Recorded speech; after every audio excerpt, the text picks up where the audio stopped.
kita sudah menyampaikan surat Al-Baqarah ayat 153, 154, yaitu kita diperintahkan oleh Allah Subhanahu wa taala untuk memohon pertolongan. Ya ayyuhalladzina amanu sta'inu bis-sabri was-shalah. Wahai orang-orang yang beriman, mintalah tolong kamu kepada Allah dengan sabar dan sholat. Innallaha ma'as sabirin. Sesungguhnya Allah bersama orang-orang yang sabar. Kemudian ayat 154 Allah berfirman, wala taqulu liman yuqtalu fi sabilillahi amwat bal ahya'u walakin la tashkurun. Hubungan dengan ayat yang akan kita kaji yaitu 155, hadirin sekalian. Kalau ayat sebelumnya kita diminta untuk sabar, ya, memohon pertolongan kepada Allah dengan sabar dan sholat, maka pada ayat 155 di sini, ya, Allah menunjukkan yang batuk-batuk boleh minum dulu ya.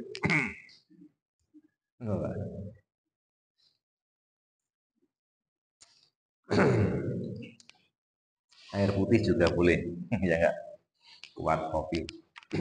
Jadi menunjukkan, di ayat sebelumnya kita diperintahkan minta tolong dengan sabar dan sholat. Nah, bentuk-bentuk kesabaran itu di bidang apa saja? Ini dijelaskan Allah pada ayat 155. Dijelaskan Allah di dalam surat Al-Baqarah 155. Kita baca atau dibaca, Mas siapa? Namanya Mas siapa, Mas? Riza. Nah, silakan baca, Mas. Sama terjemahnya, ada yang buat terjemahan. 155 ya.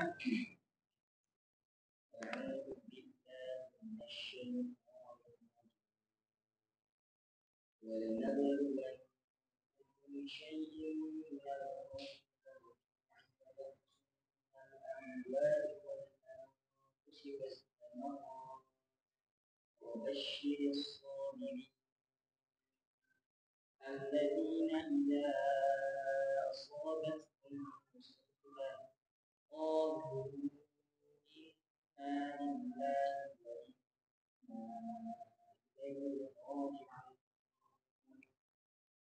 أولئك عليهم صلوات من ربهم ورحمة وأولئك هم Cukup, Mas. Sampai 157. Terjemahannya silakan dibaca yang sudah bawah, Mas Arya atau Mas Fakih. Nah, dibaca terjemahannya ya. Dan kami pasti akan memberikan dengan sedikit ketaatan, kelaparan, kurang harta, jiwa, dan keluarga. Dan sampaikanlah bergembira kepada orang-orang yang sakit. Yaitu orang-orang yang memiliki manusia dunia kami milik Allah. Mereka adalah yang memperoleh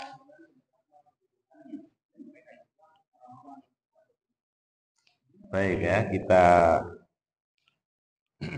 artikan per kata, terjemahkan, nanti kita baca tafsir ringkasnya. Jadi di sini yang pertama walanabluwannakum. Ada di sini kalau kita belajar nahwu ada penekanan memakai huruf lam, lam taukid, lam takkid dan nun takkid. Nah, jadi ada dua penguatan, penekanan. Dan sungguh, ya, dan sungguh kami akan menguji kalian.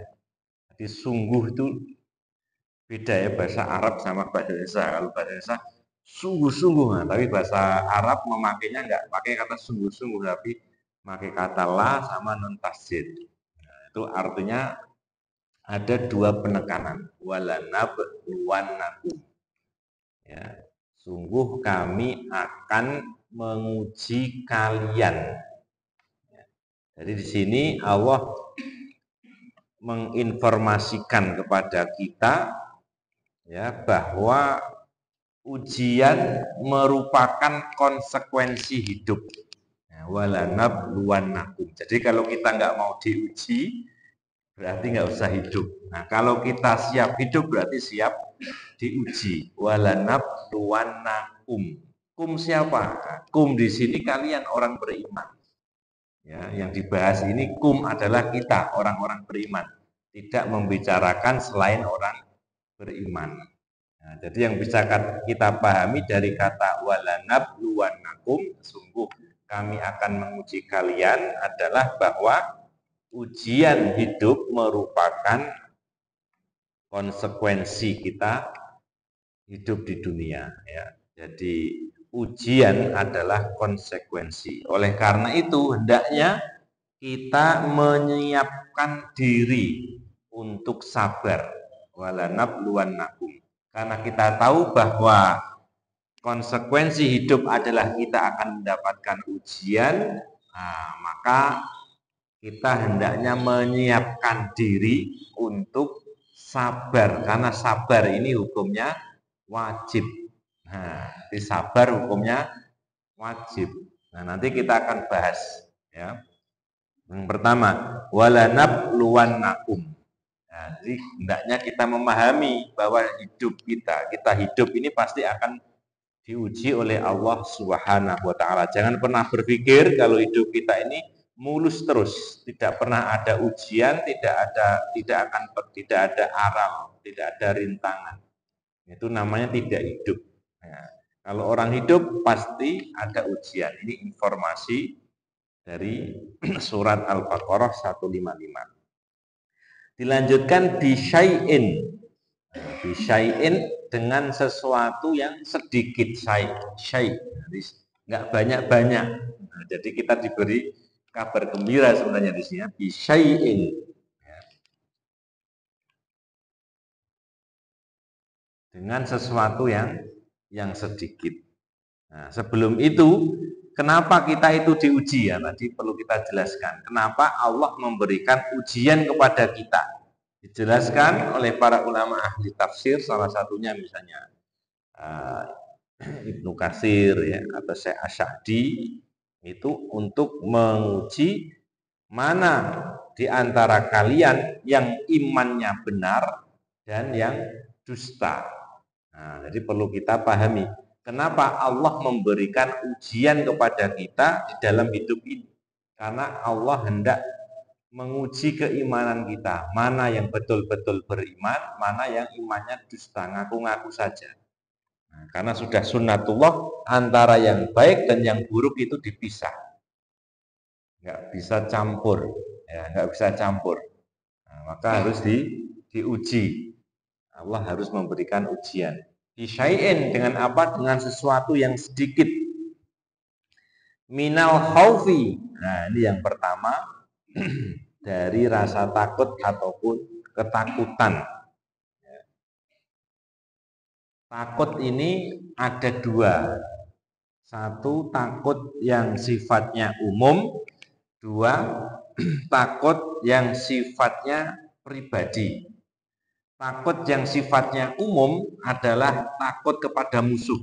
Nah, misalnya, ya kan, misalnya antar negara punya musuh, antar kampung atau antar umat. Nah, ini takut kalau dia diserang oleh musuhnya.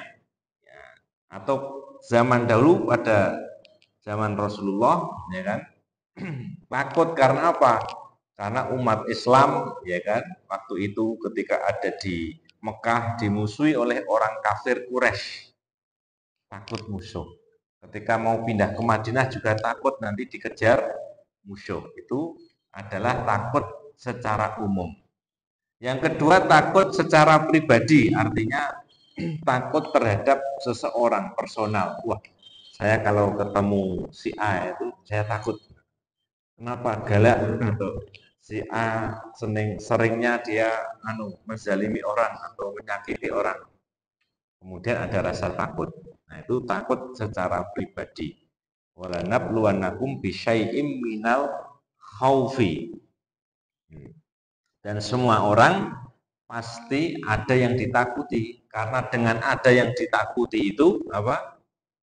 Dia bisa berkembang. Kan gitu ya. Ada guyonan ya, sudah pernah dengar kan? Guyonan. Kalau ingin menjadi negara maju harus ada yang ditakuti, kan gitu ya. Pernah tak? Nah, Indonesia itu nggak maju karena apa? Karena sama Tuhan saja nggak takut. Ya kan? Nah, misalnya apa? Cina maju karena dia takut pada Jepang, kan gitu ya. Korea Utara maju karena takut pada Korea Selatan. Ya kan? Nah, orang Indonesia itu nggak maju karena apa? Tuhan saja nggak dia takuti, kan gitu. Jadi kalau kita pengen maju berubah, sudah sewajarnya kalau kita ada yang kita takuti. Gitu ya. Nah, dan ini merupakan ujian, apalagi misalnya ketika kita hidup di lingkungan yang kurang kondusif, takut preman, nah, itu ya, ada preman yang datang, ada yang malak, nah itu merupakan suatu ketakutan secara personal, secara pribadi. Nah, itu ada di mana saja, kita bepergian, takut ada calo, ya kan, kita bisnis takut ada penipu misalnya. Nah, semua itu ada porsinya. Maka di sini yang pertama minal khaufi. Wala nabluwannakum bisyai'in, kita akan diuji dengan sesuatu yang sedikit. Apa itu minal khaufi? Dari rasa takut. Wal ju'i, dan rasa lapar atau kelaparan. Nah, lapar ini ada beberapa sebab. Ya, kenapa orang itu takut pada rasa lapar? Yang pertama, karena sedikitnya makanan. Nah, misalnya apa? Misalnya terjadi peperangan, misalnya di Palestina, ketika di blokade, nggak ada bantuan, itu kan berarti makanan sangat sedikit, minuman juga sangat terbatas. Nah, itu ujian. Ya, walanabluwannakum bisyai'in minal khaufi wal ju'i, pasti lapar. Ya kan? Nah, itu. Atau ketika paceklik, ya, itu juga sedikit makanan sehingga apa? Tidak bisa mengenyangkan. Nah, rasa lapar itu adalah ujian bagi orang-orang yang beriman. Kemudian bisa juga yang menyebabkan kita itu takut lapar adalah karena sedikit uang. Sebenarnya makanan banyak tapi nggak bisa beli. Nah, akhirnya apa? Lapar. Nah, lapar. Nah, ini mungkin ketika kita masih kuliah atau menuntut ilmu, pasti banyak yang merasakan, ya kan? Pasti banyak yang merasakan. Nah, kalau dahulu saya pernah belajar di Bandung ya, 1 tahun itu kirimannya telat dari orang tua. Nah, jadi belum punya HP, belum apa, jadi kiriman telat. Baru nulis surat, mungkin suratnya belum sampai. Ya. Itu 1 minggu nggak punya uang dan nggak berani ngutang. Namanya orang anak baik ya, nggak berani ngutang. Akhirnya cuma minum air ya, 1 minggu itu minum air, masih hidup alhamdulillah. Air putih. Air putih kan dikasih, kasih ketika kita kos nanti kasih oleh kosnya, disediain terus. Nah itu minum air putih terus, karena uangnya nggak datang-datang ini kan. Nah ini lapar, nah, pasti diuji, khususnya ketika memang kita masih menuntut ilmu atau belum bekerja, belum ada pendapatan. Kemudian yang ketiga, boleh jadi sebab dari kelaparan atau rasa lapar adalah sakit. Nah, boleh jadi kita punya uang, boleh jadi makanan banyak, tetapi karena sakit, ya kan? Karena sakit tertentu, nah kita nggak boleh makan banyak-banyak, sudah ditakar makanannya. Padahal uang ada. Nah, makanya di sini kesehatan lebih apa? Lebih berharga daripada harta. Karena apa? Kalau punya harta tapi badan sakit ya seakan-akan hartanya itu tidak berguna.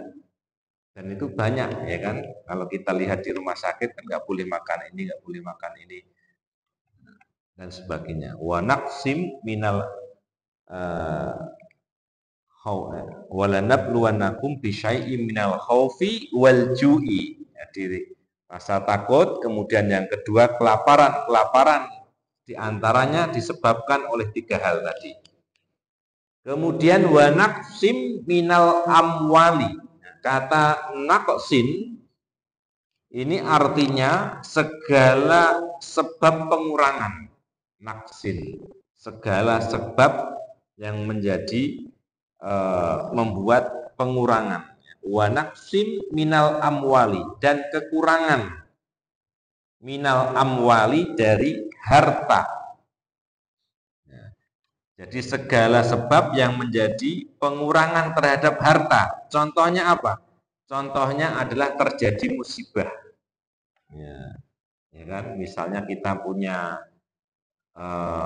istilahnya harta yang bagus, motor, tiba-tiba terjadi musibah, tabrakan, jadinya rusak.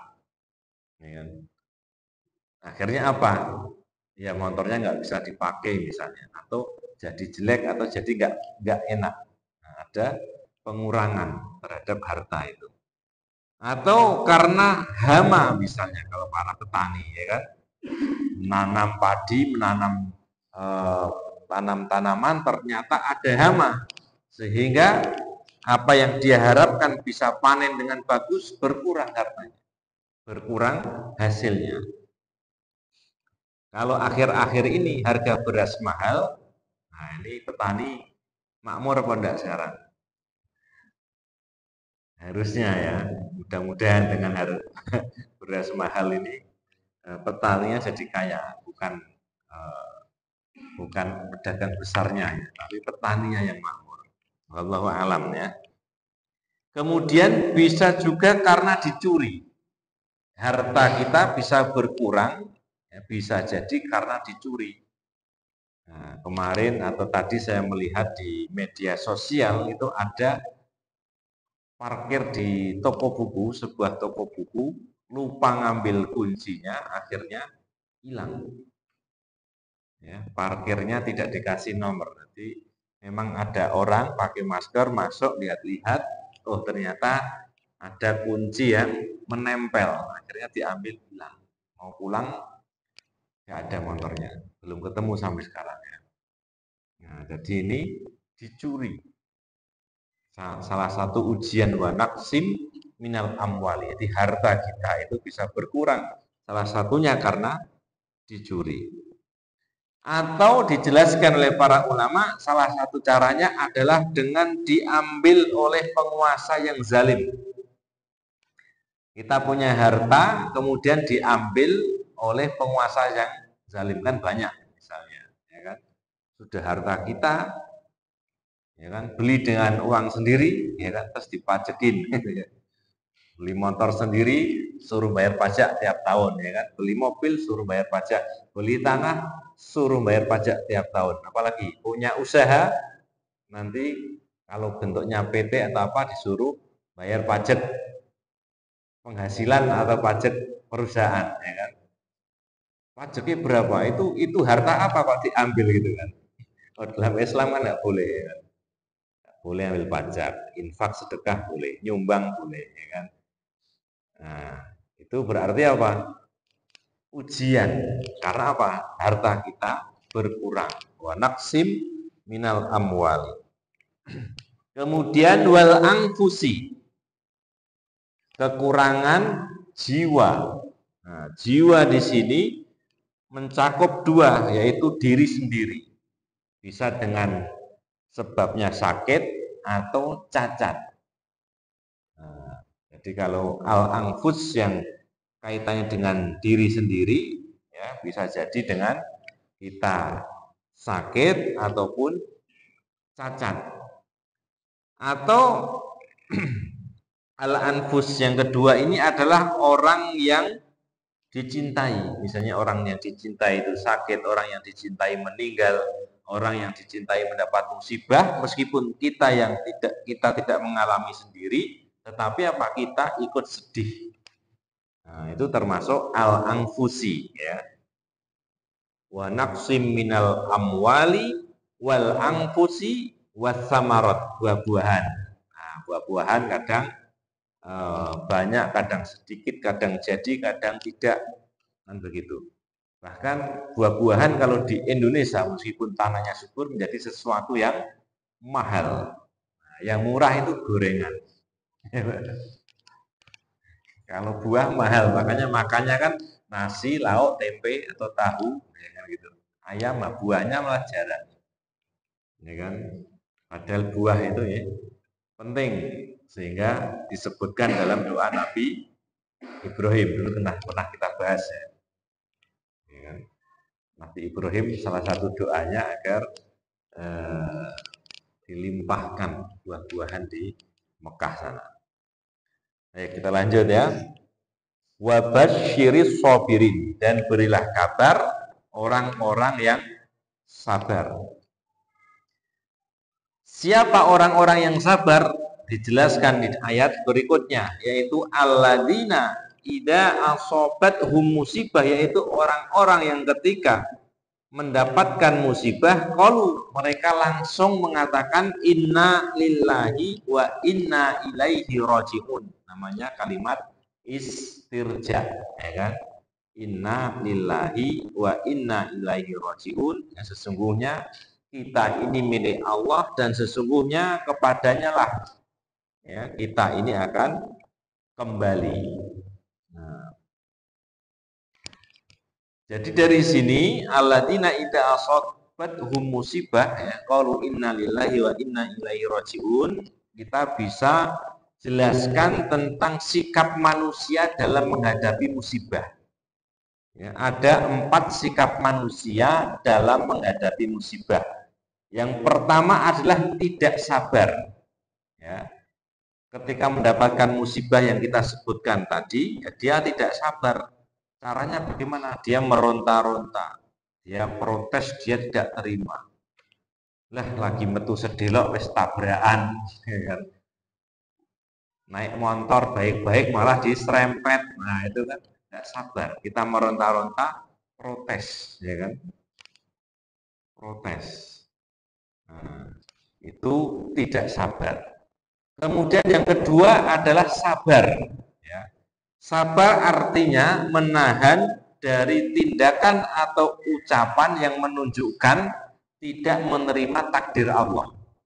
Nah, jadi sabar. Yang kedua tadi haram. Yang pertama tadi haram ya, nggak sabar itu nggak boleh, harus sabar. Ya, meronta-ronta menolak takdir itu hukumnya dosa. Ya.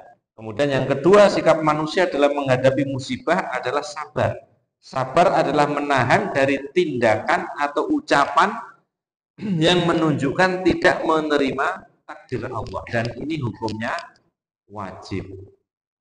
Ya, wajib. Nah, jadi nggak boleh misalnya apa istilahnya begitu dapat musibah kemudian menampar-nampar pipi, membanting-banting barang, ya kan? Menyobek-nyobek pakaian, nah itu nggak boleh. Kalau sabar, ya kita menjaga tindakan dan ucapan yang menunjukkan kita itu tidak menerima takdir Allah.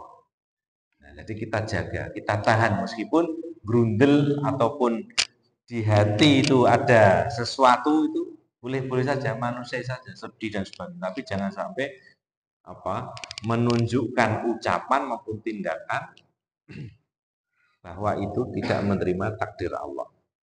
Kemudian yang ketiga, sikap manusia dalam menghadapi musibah adalah ridho. Ridho adalah menghadapi dengan tenang seperti tidak menghadapi musibah. Jadi dapat musibah tapi tenang wae. Nah, ini hukumnya nggak wajib, sunnah. Jadi tidak kita tuntut manusia itu bisa ridho karena agak berat. Ya kan? Dapat musibah tapi santai wae. Mas, motormu hilang, ya yes, gak apa-apa. Sesuk tuku neh, susah ya. Mas, anakmu kecelakaan. Nah, ini kalau kita santai saja, santai aja kan nggak bisa. Ya kan? Orang yang bisa itu yang ridho, artinya oh ya, dia menghadapi dengan tenang seperti tidak menghadapi musibah. Tapi dalam Islam dijelaskan, ya ini ilmunya begitu ya. Meskipun kita tidak mengklaim bahwa diri kita itu mampu, wah saya ini dah ridho loh. Tapi kita ilmunya seperti itu, nah kita berusaha. Yang keempat adalah syukur. Sikap manusia dalam menghadapi musibah yang keempat adalah syukur. Syukur artinya tidak berharap musibahnya dihilangkan. Wah, ini berat lagi. Misalnya, Mas kenapa sakit? Nggak berobat? Enggak, saya wis gini aja. Dengan sakit gini saya bisa zikir pada Allah. Nah, ini berat ya kan? Nggak mau berobat, dia pengennya sakitnya nggak hilang. Nah, karena dengan sakit itu dia mengingat Allah, bisa zikir dan sebagainya. Sebagaimana kisah yang terkenal Nabi siapa? Ayub, ya. Nabi Ayub. Kok kamu itu berdoa?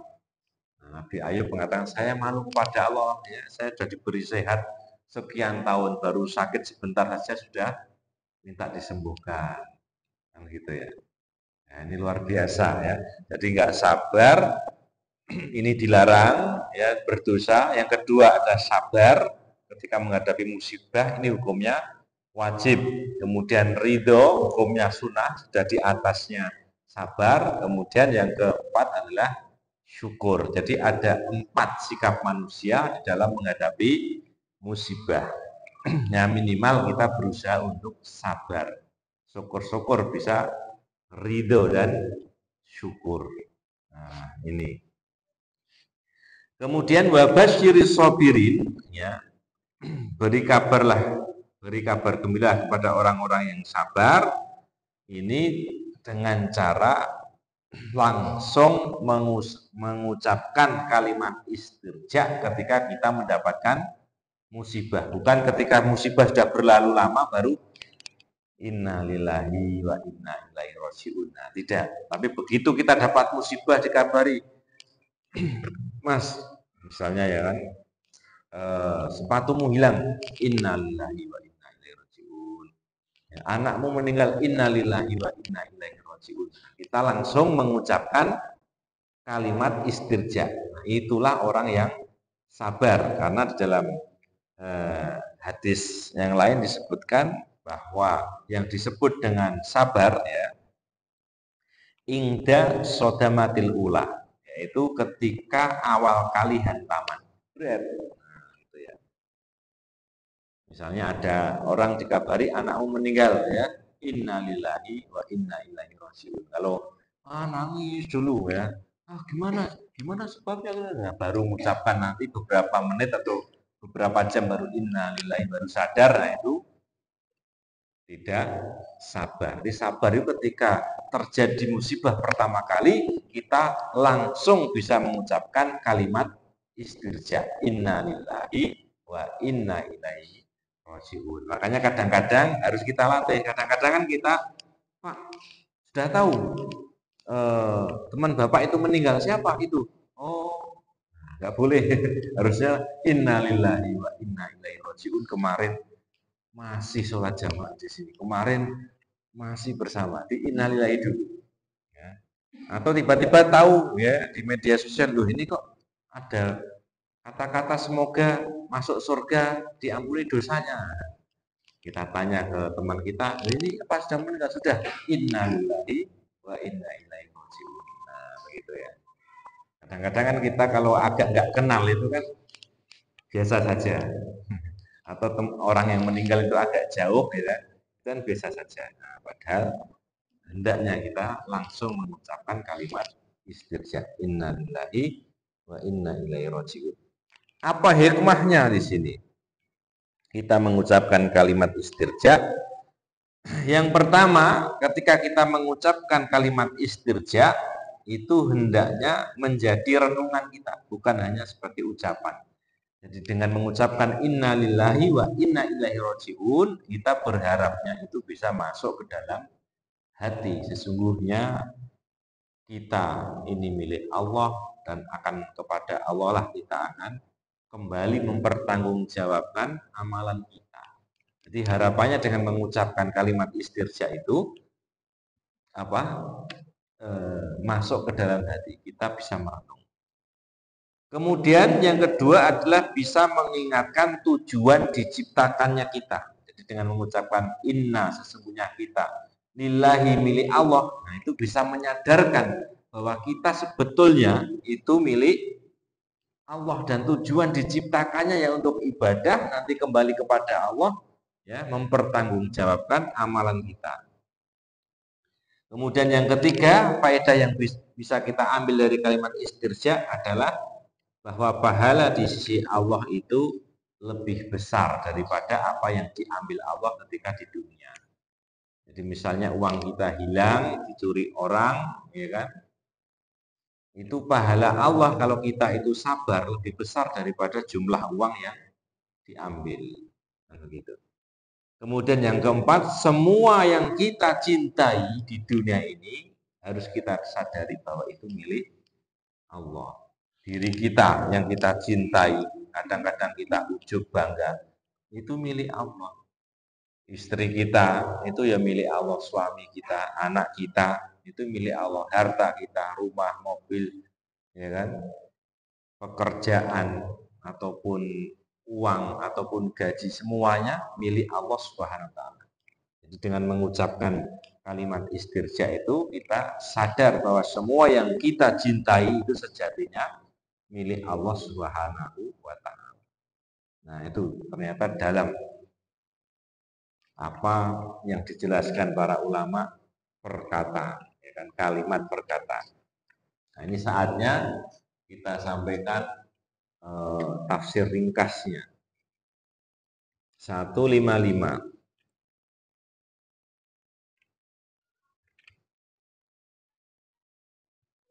Wala nabluwannakum 155 ini wala namtihan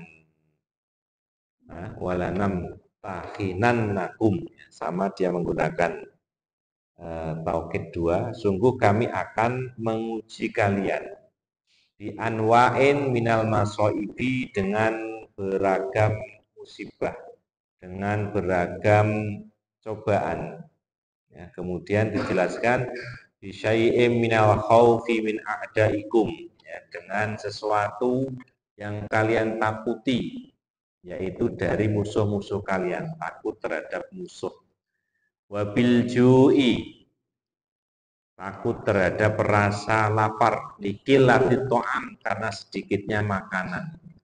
Wabinaksin fil amwali, dan dengan berkurangnya harta, lidihabiha, karena hilangnya.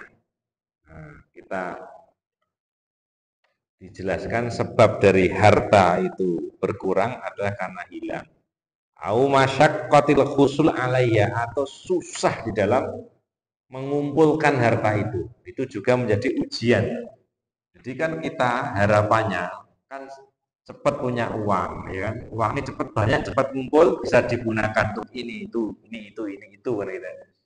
Kita harapannya bisa untuk haji, furoda, bisa untuk umroh tiap bulan, Pak, ya.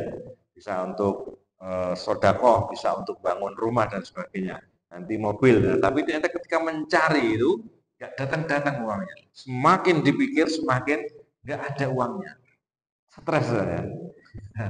Nah, itu termasuk di sini dijelaskan bahwa naqsim minal amwal itu ujian. Kita disuruh sabar, ya. Kalau memang rezekinya belum datang, sabar. Kalau kondisi ekonomi lesu, sabar, ya, berusaha sabar, jangan marah-marah, jangan cari kambing hitam, ya kan? Kenapa ini lesu? Wah, langsung kita salahkan. Oh, ini karyawannya kerjanya nggak bener, misalnya. Langsung kita salahkan, oh pemerintahnya nggak bener ini. Lalu sabar, ini ujian, ya. Dijelaskan di sini wabinaksim fil amwali lidihabia au masyaqqatil husul alaiha, wabinaksim fil amfusi, ya, dengan kekurangan jiwa, berkurangnya jiwa, bisa babil afatil lati tuhlikun nas, karena musibah ataupun bencana-bencana yang menghancurkan manusia. Au bisyahadati fi sabilillah, atau dengan mati syahid di jalan Allah, seperti di Palestina itu ujian, ya, banyak orang yang mati syahid, Bahkan kita kemarin membaca ada wasiat dari orang yang mati syahid yang menyatakan siapa yang tinggal di Palestina dan tidak mati syahid maka sungguh rugi. Nah, pernah baca Pak ya? Ada tulisan itu. Itu berarti semangat yang luar biasa, memahami bahwa itu sebuah ujian. Kemudian wabinaksim minas samaratil lati tambutuhal ardu, ya. Dan dengan berkurangnya buah-buahan yang ditumbuhkan oleh bumi. Jadi ketika nanam mati, nggak berhasil, banyak tadi hama dan sebagainya, itu juga merupakan ujian sehingga buah-buahan tidak banyak. Alhamdulillah kita di sini banyak buah-buahan, rambutan, durian, duku, wah banyak lagi ya, semua semangka, termasuk luar biasa itu. Wa basyiri ayuhan nabi, ya, dan berilah kabar wahai nabi as-sabirin, orang-orang yang sabar ala tilkal masaib, yang sabar terhadap musibah tadi, bima yasurruhum fid dunya wal akhirah, dengan apa-apa yang menjadikan dia gembira di dunia dan akhirat, ya kan? Di dunia bergembira karena apa? Hidupnya tenang karena dia bisa bersabar menerima takdir Allah. Kalau tidak bisa menerima takdir Allah, maka hidupnya akan stres terus. Kemudian di akhirat akan mendapatkan pahala yang besar dari Allah Subhanahu wa taala. Ayat 156. Baik ya. Kita lanjutkan insyaallah pada pertemuan berikutnya. Aku lu qouli hadza astaghfiru wa lakum. Kita tutup dengan doa kafaratul majlis. Subhanakallahumma hamdika asyhadu an la ilaha illa anta astaghfiruka wa atubu ilaik. Assalamualaikum warahmatullahi wabarakatuh.